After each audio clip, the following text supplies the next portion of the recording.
बिस्मिल्लाहि वस्सलातु वस्सलामु अला रसूलिल्लाह अम्मा बाद फ़अऊज़ु बिल्लाहि मिनश्शैतानिर्रजीम बिस्मिल्लाहिर्रहमानिर्रहीम रब्बि इश्रह ली सदरी व यस्सिर ली अमरी वहलुल उक़दतम मिन लिसानी यफ़क़हू क़ौली रब्बि ज़िदनी इल्मा अल्लाहुम्मा फ़क़्हिनी फ़िद्दीन अल्लाहुम्मा अन्फ़अना बिमा अल्लमतना व अल्लिमना मा यनफ़अुना व ज़िदना इल्मा। अल्हम्दुलिल्लाह, अल्लाह ताला का बहुत बड़ा फ़ज़ल है कि अल्लाह ताला ने हमें एक और मौका दिया कुरान मजीद को सही अंदाज़ में सीखने का, उसके बाद अमल करने का और फिर आगे पहुँचाने का। तो इसी मौके से फ़ायदा उठाते हुए आज की क्लास का हम आगाज़ करते हैं। लास्ट लेसन के अंदर हमने आयत नंबर 32 तक पढ़ा था।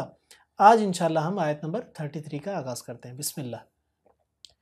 वलयस्ताफिफ, और ज़रूर पाकदामनी इख्तियार करें, अल्लदीना, वो लोग जो ला यजिदूना, नहीं वो पाते, वसत निकाहन, निकाह की, हत्ता यहाँ तक कि युगनियहुमुल्लाह, गनी कर दे उन्हें अल्लाह ताला, मिन फ़ज़ली, अपने फ़ज़ल से।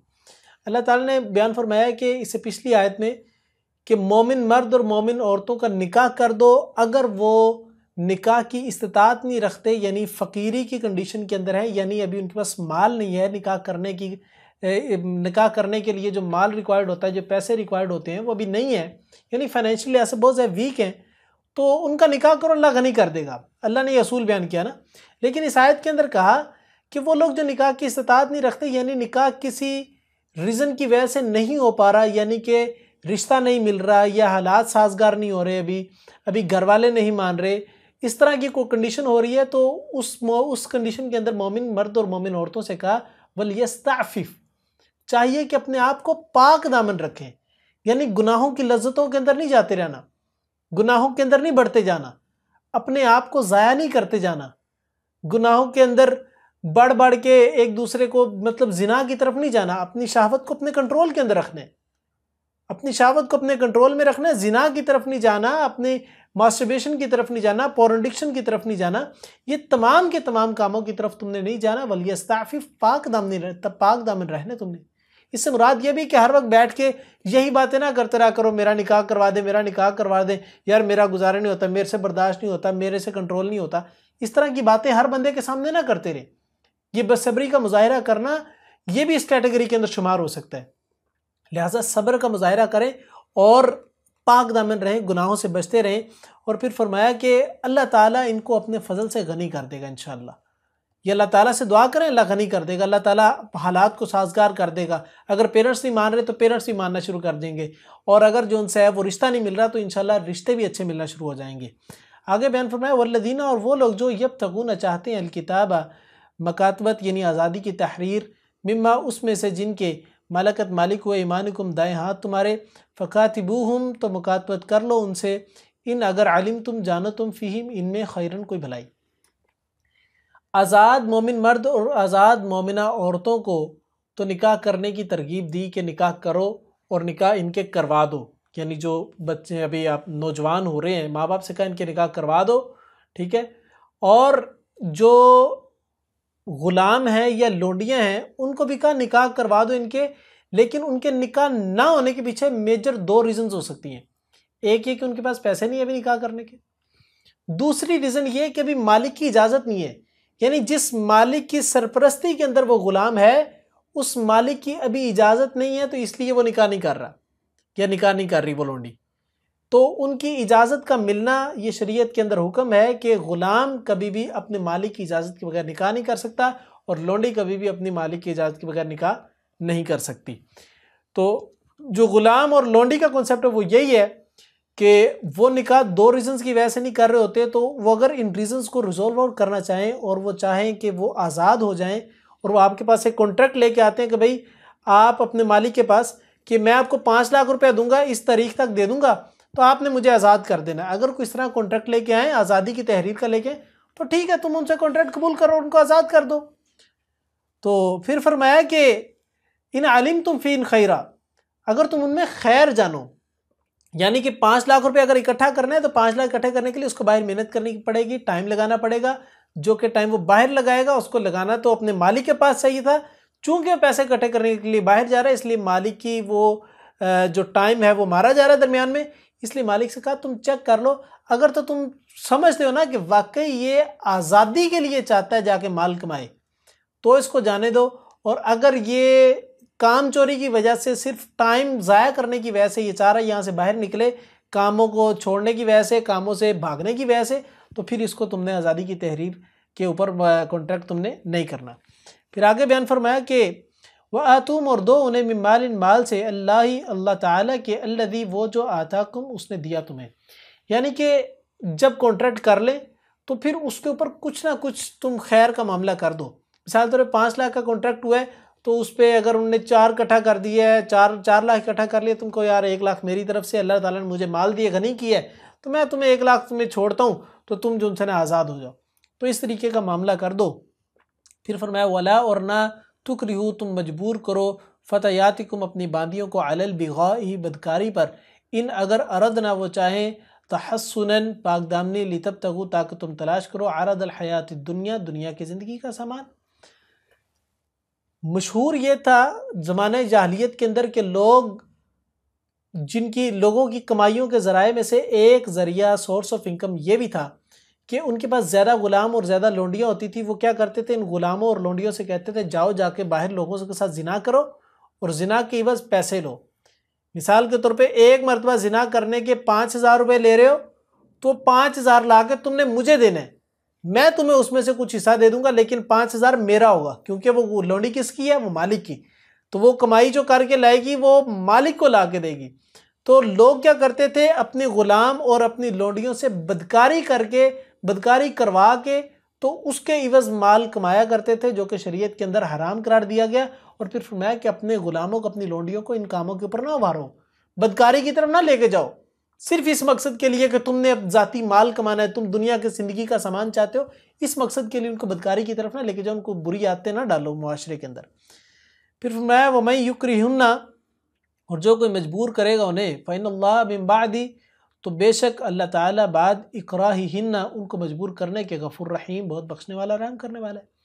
अल्लाह ने साथ ये भी एक बात बयान कर दी कि याद रखो, अगर तुम उनको बदकारी पर आमादा कर भी लो, ज़ोर ज़बरदस्ती दबाव की बुनियाद पर तुम उनको कह भी लो कि ठीक है जाकर ज़िना करके आओ, और वो करना शुरू कर दे ज़िना, तो याद रखो कि वो तो मजबूरी की कंडीशन के अंदर कर रहे हैं, लेकिन तुम तो मजबूरी कंडीशन में नहीं कह रहे। तो लिहाजा तुम्हें तो अल्लाह ताला जो उनसे ना वो अजाब देगा, और उनके लिए तो अल्लाह ताला गफूर रहीम है। अल्लाह ताला उनको उनका गुनाह करने के बाद भी बख्श देगा, रहम कर देगा। क्यों? क्योंकि मजबूरी की कंडीशन के अंदर वो लोग कर रहे हैं। लेकिन जो शख्स करवा रहा है, ज़ोर ज़बरदस्ती जुल्म करवा रहा है, उस शख्स का अंजाम क्या होगा, ये वो शख्स कल क़यामत के दिन भुगतेगा इंशाअल्लाह। अगली आयत के अंदर, आयत नंबर 34 के अंदर अल्लाह सुब्हानहू व तआला ने बयान फरमाया, वलक़द, और अलबत्ता तहक़ीक़, अंज़लना, नाजिल की हमने, इलैकुम, तरफ तुम्हारे, आयातिन, आयात, मुबय्यिनातिन, वाज़े, व मसलन, और मिसाल, मिनल्लज़ीना, उन लोगों की जो खलऊ, गुज़र चुके, मिन क़ब्लिकुम, तुमसे पहले, व मौइज़तन, और नसीहत, लिलमुत्तक़ीन, मुत्तकी लोगों के लिए। अल्लाह ताला ने फरमाया कि हमने तुमसे पहले बहुत सी आयतें तुम्हें बयान की हैं। ये इस सूरत के आगाज़ से लेके अब तक जितनी आयत बयान हुई है, इन सब के बारे में अल्लाह ताला कह रहे हैं हमने तुम्हारे ऊपर आयत नाजिल की, ठीक है, और उनके साथ मिसालें बयान की दूसरे लोगों की। हमने यूसुफ की मिसाल दे के तुम्हें बताया कि पाक दामनी क्या होती है। हमने तुम्हें सईदा आयशा रज़ियल्लाहु तआला की मिसाल दे के बयान किया कि पाक दामनी क्या होती है, और जब पाक दामनी के ऊपर सब्र किया जाए, पाक दामनी इंसान इख्तियार करता है और उस पर तोहमत लगती है, तो इंसान उस पर सब्र करे तो अल्लाह ताला उसका रिवार्ड कितना बड़ा देता है, बरात का ऐलान किस तरीके से करता है। तो ये अल्लाह ताला ने सारी मिसालें बयान की, किस लिए? फरमाया कि लअल्लकुम मौइज़त व मौइज़तुल लिलमुत्तक़ीन, ताकि नसीहत इख्तियार करें मुत्तकी लोग। कुरान मुत्तकी लोगों के लिए, हिदायत का जरिया मुत्तकी लोगों के लिए, जो तकवा इख्तियार करने वाले होंगे। और तकवा इख्तियार करना यही होता है कि इंसान गुनाहों को छोड़ता जाए, नेकियों में आगे बढ़ता जाए, इसी को कहते हैं तकवा। जब इंसान ये अमल शुरू कर देता है तो इंसान ऑटोमेटिकली मुत्तकी बनना शुरू कर देता है। जैसे मुत्तकियों की लाइन के अंदर शुमार उसका होना शुरू हो जाता है, तो अल्लाह ताला उसको हिदायत देना शुरू कर देता है। यह है हिदायत का कॉन्सेप्ट। और अल्लाह ताला सिर्फ उसी बंदे को हिदायत देता है जो मुत्तकियों की सिफ्त के अंदर शामिल होना शुरू होता है। और मुत्तकियों की सिफ्त में शामिल होने का तरीकाकार क्या है? वो ये कि आप गुनाहों को छोड़ते जाएं और नेकियों के अंदर आगे बढ़ते जाएं। सिर्फ इतनी सी बात। आगे अल्लाह ताला ने आयत नंबर 44 के अंदर बयान फरमाया कि अल्लाह ताला नूर है, अस्समावाती, आसमानों का, वल अर्दी, और ज़मीन का, मसलु, मिसाल, नूर ही, उसके नूर की, कमिश्कातिन, मानिंद ताक के, फ़ीहा, जिसमें, मिसबाह, एक चराग है, अल मिसबाह, वो चराग, फ़ी ज़ुजाजा, शीशे में है, अज़ुजाजा तो वो शीशा, का अन्नहा गोया कि वो कौकबुन तारा है, दुर्रियुन चमकता हुआ, यूक़दु वो रोशन किया जाता है, मिन शजरतिन एक दरख्त से, मुबारकतिन बाबरकत, ज़ैतूनतिन ज़ैतून के, ला शर्क़ियतिन ना मशरक़ी है, वला और ना ग़रबियतिन ना मग़रबी है, यकादु करीब है, ज़ैतुहा तेल उसका, युदीउ वो रोशन हो जाए, वलौ और अगरचा लम तमससहु नार ना छुए उसे कोई आग, नूरुन अला नूर नूर है ऊपर नूर के, यहदिल्लाहु रहनुमाई करता है अल्लाह ताला, लिनूर ही अपने नूर के लिए, मैं यशाउ जिसकी वो चाहता है, व यदरिबु और बयान करता है अल्लाह ताला अल अम्साला मिसालें लिन्नासी लोगों के लिए, वल्लाहु और अल्लाह ताला बिकुल्ली हर शै इन चीज़ को अलीम खूब जानने वाला है। अल्लाह ताला ने इस आयत के अंदर बहुत ही गहरी किस्म की बात की है। अल्लाह ने बयान फरमाया अल्लाहु नूरुस समावाति वल अर्द, अल्लाह ताला नूर है ज़मीन व आसमान का। हमारे यहाँ मशहूर बात जो अक्सर ली जाती है वो ये कि जो हमें नूर नज़र आता है, ये जो रोशनी, जो सूरज की रोशनी नज़र आती है, जो चाँद की रोशनी रात के वक्त नज़र आती है, हर तरफ जो चीज़ें हमें नज़र आ रही होती हैं वो सारी की सारी अल्लाह के नूर में से बनी है। हकीकत बात ये नहीं है। अल्लाह का नूर एक अलग चीज़ है, उसको कोई नहीं है, कोई इंसानी आंख नहीं देख सकती, और ये दुनिया के नूर एक अलग चीज़ है। नूर कई किस्म का हो सकता है। नूर ये भी होता है कि एक ये जो रोशनी हमें नज़र आ रही है ये नूर है। दूसरा नूर ये भी होता है कि हम कहते हैं कि इस बंदे के चेहरे पे बड़ा नूर है, इसकी आंखों में बड़ा नूर है, हमें चीज़ों के अंदर खूबसूरती नज़र आती है, खूबसूरती भी नूर के अंदर शुमार होती है। पहाड़ों की खूबसूरती, पहाड़ों का नूर, पहाड़ बहुत ज़्यादा चमक रहा हो तो हम कहते हैं क्या पहाड़ पे नूर बरस रहा है। इसी तरीके से कहीं पर जो उनसे है वो कोई रहमत कहीं पर बरसती हो, कहीं पर अल्लाह ताला का फजल हो रहा, हम कहते हैं क्या अल्लाह ताला का नूर जो उनसे यहाँ पे बरस रहा है, क्या यहाँ पे नूर की बरसात हो रही है, तो हम उसको भी नूर कहते हैं। इसी तरीके से नूर से मुराद हदायत का नूर भी है, और इस आयत के अंदर बिलखुसूस अल्लाह ताला ने हदायत के नूर का मुराद लिया है। इस ज़मीन व आसमान के अंदर जितनी चहल पहल वैसे नज़र आ रही है वो सारी के सारी है तो अल्लाह रब्बुल इज़्ज़त के फजल से ही, अल्लाह की मौजूदगी से ही है। हमें दुनिया में नज़र आने वाली हर चीज़ ही अल्लाह की मौजूदगी की दलील है। अल्लाह सुब्हानहू व तआला मौजूद हैं तभी तो ये सारी चीज़ें मौजूद हैं। क्यों? क्योंकि मालिक वो क्रिएटर तो अल्लाह ताला है। क्रिएटर मौजूद है तो चीज़ें क्रिएट होंगी। ये सारी की सारी चीज़ें क्रिएशन है, और इनका क्रिएटर कौन है? अल्लाह ताला। और ये अल्लाह के नूर की वजह से ही, अल्लाह की मौजूदगी की वजह से ये सारी की सारी चीज़ों का वजूद है। अगर अल्लाह ताला मौजूद ना होते तो इस कायनात में कुछ भी ना होता, ये सारी कायनात अबस होती, फजूल होती, खाली होती। इस कायनात में होता ही कुछ ना, बना ही कुछ ना होता। लेकिन अल्लाह ताला मौजूद है, अल्लाह ताला ने मुख्तलिफ अशिया को बनाया है, इसलिए अल्लाह की मौजूदगी की वजह से सारी चीज़ें मौजूद हैं। इसीलिए आगे अल्लाह ताला ने बयान फरमाया कि मसल नूर ही, मिसाल उसके नूर की, कमिश्कातिन फीहा मिस्बाह, उस नूर की मिसाल मानिन ताक के है जिसमें एक चिराग है। अल्लाह ताला अब नूर की मिसाल दे रहे हैं। अगर हम कहें, जो हमारे यहाँ मशहूर है कि दुनिया में नज़र आने वाला नूर ये अल्लाह का नूर है, अगर इस तरीके से मिसाल लें तो कुरान मजीद की सूरह शूरा के अंदर अल्लाह सुब्हानहू व तआला ने बयान फरमाया लैसा कमिस्लिही शै, अल्लाह ताला की कोई मिसाल नहीं है। अल्लाह की तो मिसाल बन भी नहीं सकती। जिस चीज़ की मिसाल बनती हो, मिसाल हमेशा उस चीज़ को बनाई जाती है जो चीज़ सिमिलर हो।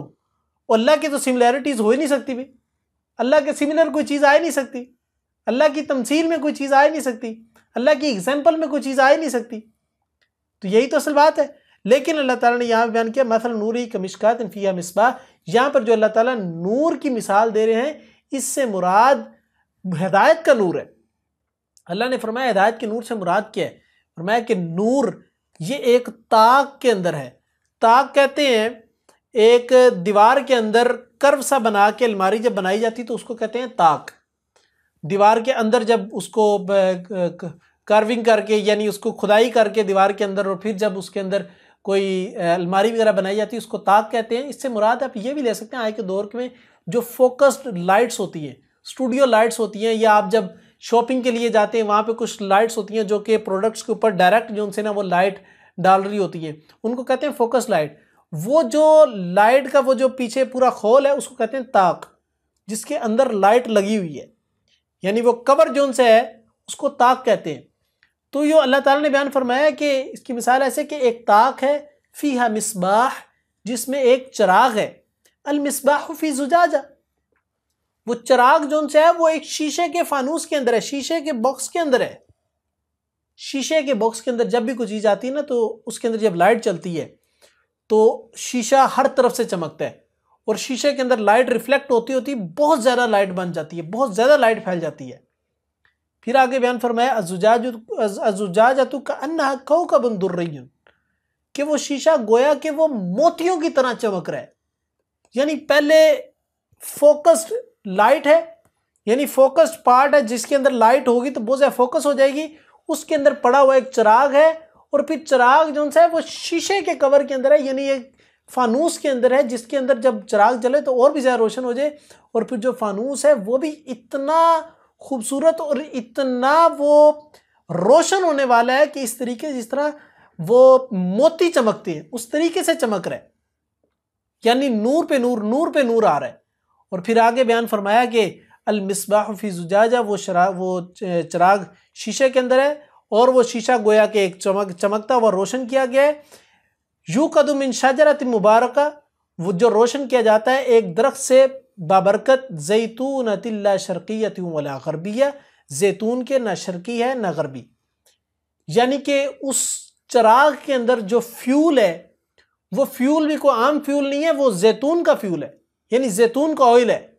जैतून का ऑयल इसलिए अल्लाह ताला ने बयान किया क्योंकि अरबों के यहाँ वो लाइट्स तो इतनी थी, इधर बटन दबाया और इधर लाइट ऑन होगी, इस तरह का सीन तो होता नहीं था। अरबों के यहाँ तो यही होता था कि वहाँ पर दिए पड़े होते थे, वहाँ पर इतने इतने छोटे छोटे वो चिराग पड़े होते थे जिनके अंदर ऑयल डालते थे और फिर उससे रोशनी चलती थी। तो वो जितने भी ऑयल इस्तेमाल करते हैं उनमें सबसे बेहतरीन जो फ्यूल के तौर पे ऑयल के तो जो रोशन करने के लिए जो फ्यूल यूज़ किया जाता था वो जैतून का तेल था, जो सबसे बेहतरीन क्वालिटी का था। और फिर जैतून के तेल में भी क्वालिटीज़ होती है, जैतून के ऑयल में भी क्वालिटीज़ है। अल्लाह ने बयान फरमाया एक तो वो जैतून का ऑयल इस्तेमाल हो रहा है, और फिर जैतून का ऑयल भी उस दरख्त का ऑयल है, उस जैतून के उस दरख्त का ऑयल है जिस दरख्त के ऊपर हर वक्त रोशनी पड़ती है सूरज की, जो ना इतनी ही मशरिक के अंदर है कि जहाँ पर उसकी एक साइड जो सी है वो इधर सूरज है, अगर तो सूरज की अगर रोशनी इस दरख्त के ऊपर पड़ रही है तो इधर का हिस्सा उसका जो सा है वो अंधेरे के अंदर हो, ना ही वो बिल्कुल मगरिब के अंदर है ना मशरिक के अंदर है कि उसकी दूसरी साइड भी जो सी है ना वो अंधेरे के अंदर हो, यानी कि वो बिल्कुल दरमियान में करके जिसपे हर वक्त सूरज की रोशनी पड़ रही है। और ऐसा दरख्त जो सा होता है वो फल बहुत ज़्यादा देता है और बहुत अच्छी क्वालिटी का फल देता है। यानी जैतून का वो दरख्त जो हर वक्त सूरज की रोशनी के अंदर है, उस दरख्त से हासिल किया गया वो ऑयल ऐसे चिराग के अंदर है, जो चिराग एक शीशे के फानूस के अंदर है, और वो शीशे का फानूस मोतियों की तरह चमक रहा है। और वो फानूस जो से है वो एक किसके अंदर पड़ा है, एक ताक के अंदर पड़ा हुआ है, एक मिशकात के अंदर पड़ा हुआ है। फिर फरमाया नूरुन अला नूर, नूर के ऊपर ही नूर चलता जा रहा है। इससे मुराद क्या है? अब्दुल्ला बिन अब्बास रज़ी अल्लाह ताला अन्हु ने, जो मुफस्सिर कुरान है, तफसीर तिबरी के अंदर ये सही सनद के साथ ये रवायत मौजूद है, उनका कौल मौजूद है। वो कहते हैं कि इससे मुराद मोमिन का दिल है, इस चिराग से मुराद मोमिन का दिल है। इस पूरी मिसाल से मुराद अल्लाह ताला मोमिन के दिल की मिसाल दे रहे हैं कि मोमिन के दिल के अंदर ईमान कितना खालिस होता है, किस तरीके से ईमान को कवर किया जाता है। पहले वो एक ताक के अंदर है, फिर वो चिराग जो कि चिराग की रोशनी चूँकि ईमान है, फिर वो चिराग की रोशनी वो रोशनी जो से ईमान जो से है वो एक चिराग से निकल रहा है, और चिराग जो से है वो एक शीशे के कवर के अंदर है, और शीशे का कवर भी चमक रहा है, और फिर वो भी एक ताक के अंदर पड़ा है ताकि लाइट बिल्कुल फोकस हो जाए। और फिर जो से है उसके अंदर डलने वाला, वो चिराग में डलने वाला फ्यूल वो भी जैतून का है, जो कि ऐसा चमक रहा है कि बगैर आग लगे ही वो चमकना शुरू कर दे, कि बगैर आग लगे ही वो चमकना शुरू कर दे। ऐसा वो प्योर किस्म का ऑयल है। और फिर जो से है वो ऑयल भी ऐसा है कि वो खास दरख्त जो कि जैतून से लिया गया है, यानी कि नूर के ऊपर नूर। अब्दुल्ला बिन अब्बास रज़ी अल्लाह ताला का कहना ये है। इसी तरीके से उबई बिन काब रज़ी अल्लाह ताला अन्हु की तफसीर भी यही बयान करती है। वो कहते हैं कि ताक से मुराद मोमिन का सीना है, ताक से मुराद मोमिन का सीना, और फिर जो फानूस है, जो शीशे का कवर है, इससे मुराद मोमिन का दिल है। ताक से मुराद सीना और शीशे का कवर जो उनसे है, इससे मुराद मोमिन का दिल। और फिर उन्होंने बयान किया कि जो उसके अंदर जो रोशनी है वो अल्लाह ताला की तरफ से अता करदा ईमान की रोशनी है। यानी उस चराग के अंदर, चराग मोमिन का दिल, सीना ताक है, और उसके अंदर जो रोशनी है वो मोमिन का दिल, उसमें जो रोशनी है वो अल्लाह ताला की अता करदा हिदायत का नूर है, वो वाली रोशनी उसके अंदर चमक रही है। और फिर उन्होंने कहा कि जो शीशे का कवर जो चमक रहा है वो मोमिन के इखलास की वजह से चमक रहा है।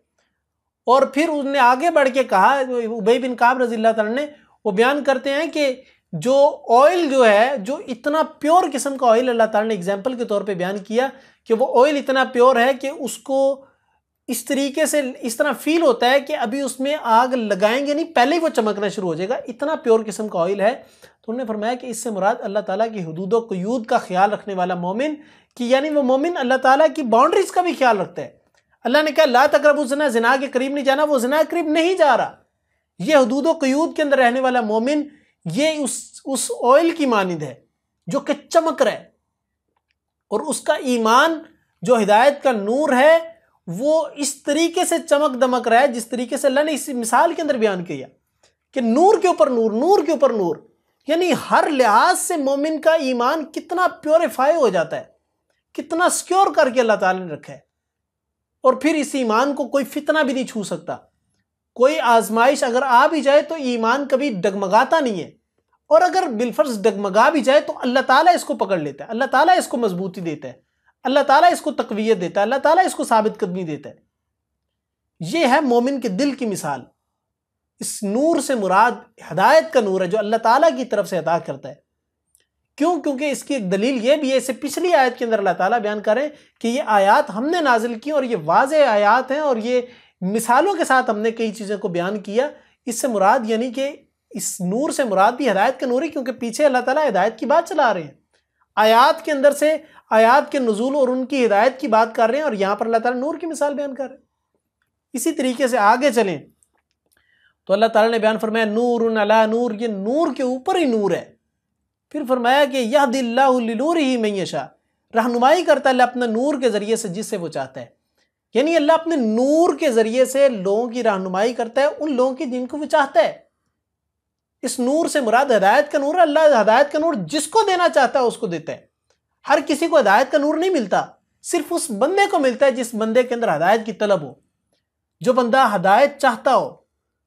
हिदायत हर बंदे को मिलती नहीं है।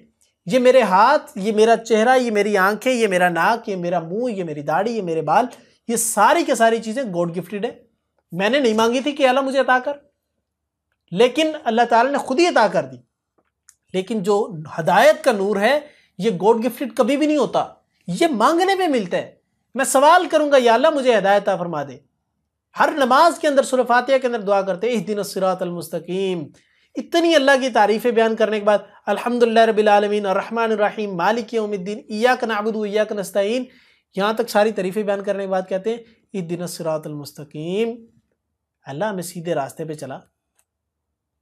हम अल्लाह से हिदायत का नूर मांग रहे हैं और फिर आगे रास्ता ही बयान करते हैं हम। तो ये अल्लाह ताला से हर वक्त हिदायत तलब करना, यही मोमिन का शेवा होना चाहिए। रसूलुल्लाह सल्लल्लाहु अलैहि वसल्लम का भी यही शेवा था कि आप सल्लल्लाहु अलैहि वसल्लम हर नमाज के सूरह फातिहा पढ़ते थे और हर नमाज के अंदर ही अल्लाह ताला से हिदायत की दुआ करते थे, क्योंकि अल्लाह ताला हिदायत उसी बंदे को देता है जिसके अंदर हिदायत की तड़प होती है। दीन की समझ सिर्फ उसी बंदे को मिलेगी जिस बंदे के अंदर दीन को समझने की तड़प होगी। अल्लाह ताला का फजल और करम सिर्फ उसी बंदे के ऊपर होगा जिस बंदे के अंदर फजल को तलाश करने की तड़प होगी, जिस बंदे के अंदर गुनाहों से बचने की तड़प होगी, उसी बंदे के ऊपर अल्लाह ताला का फजल होगा। और फिर आगे बयान फरमाया कि वयदरिबुल्लाहुल अम्साल, और बयान करता है अल्लाह ताला मिसाल लिन्नास, लोगों के लिए। ये मिसाल हमने बयान की, ये सैयदा आयशा रज़ियल्लाहु तआला के वाक़े इफ़्क की मिसाल बयान की, और फिर पीछे सैयदना यूसुफ अलैहिस्सलातु वस्सलाम के पूरे एक लंबे किस्से को बयान किया। ये सारे के सारे वाक़यात हम बयान करते हैं लोगों के लिए ताकि लोग नसीहत पकड़ें। वल्लाहु बिकुल्लि शैइन अलीम, अल्लाह ताला हर चीज़ को जानने वाला है कि हिदायत किसको देनी किसको नहीं देनी। लिहाजा हर वक्त अल्लाह ताला से हिदायत की दुआ करते रहें, और अगर हिदायत मिल भी जाए तो फिर उस पर इतराने की ज़रूरत नहीं बल्कि हिदायत पर साबित करने की दुआ करें। या मुक़ल्लिबल क़ुलूब सब्बित क़ल्बी अला दीनिक, दिलों को पलटने वाले उलट पुलट करने वाले, सब्बित क़ल्बी अला दीनिक, या अल्लाह मेरे दिल को अपने दीन के ऊपर साबित कदम रखना। या मुसर्रिफ़ल क़ुलूब, दिलों को फेरने वाले, सर्रिफ़ क़ल्बी अला ताअतिक, मेरे दिल को अपनी इताअत के ऊपर जो उनसे है ना वो फेर के रखना, मेरी अपनी इताअत से फेर ना देना, कहीं अपनी इताअत के ऊपर ही कायम रखना। ये अल्लाह ताला से हर वक्त दुआएं करें ताकि अल्लाह ताला हमें हिदायत के नूर से सरशार करे, और अल्लाह से ये भी दुआ किया करें, या अल्लाह इस कुरान को हमारे दिल का नूर बना दे, हमारी आंखों का नूर बना दे, हमारे वहम गुमान का नूर बना दे, हमारे दिल का नूर बना दे, हमारे दिल के अंदर कुरान बसे, हमारे दिमाग के अंदर हर वक्त कुरान चले, हम जिस चीज़ को देखें उस चीज़ को देख के कुरान के पराये के अंदर देखें कि कुरान इसके बारे में क्या कह रहा है। ये होता है मोमिन का शेवा। इस तरीके से अगर मोमिन चलना शुरू हो जाएंगे तो वल्लाही इस माशरे के अंदर तब्दीलियाँ आने शुरू हो जाएंगी। ये सूरत ऐसी सूरत है जो कि माशरे में चेंजिंग लाने वाली है। अगर माशरे में चेंजिंग लाना चाहते हैं तो इस सूरत को अच्छे तरीके से समझें, अमल के अंदर लेके आएँ ताकि माशरा तब्दील हो, सोसाइटी चेंज हो। हम चाहते हैं कि तब्दीली आ जाए, चेंज आ जाए, तो तब्दीली और चेंज का तरीका कार ये है कि आप अपने आप को तो पहले चेंज करें, फर्दन फर्दन बंदे को चेंज करो, और अमर बिल मारूफ व नही अनिल मुनकर का फरीज़ा अंजाम दें, लोगों को अच्छाई की दावत दें, बुराई से रोकें, ऑटोमेटिकली मुआशरे में चेंज आना शुरू हो जाएगा। लेकिन ये तो कोई चेंज नहीं होता कि इंसान अपने ऊपर चेंज लेकिन आए दूसरों के ऊपर थोपता जाए।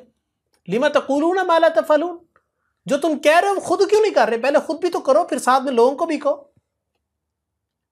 मैं ये नहीं कहता कि आप पूरे हाजी नवाजी बन जाए, पूरे जनाब वो जन्नती बन जाए फिर जाके लोगों को दावत देना शुरू करें, ऐसी बात नहीं है। जितना पढ़ा उतना लोगों तक पहुंचाएं।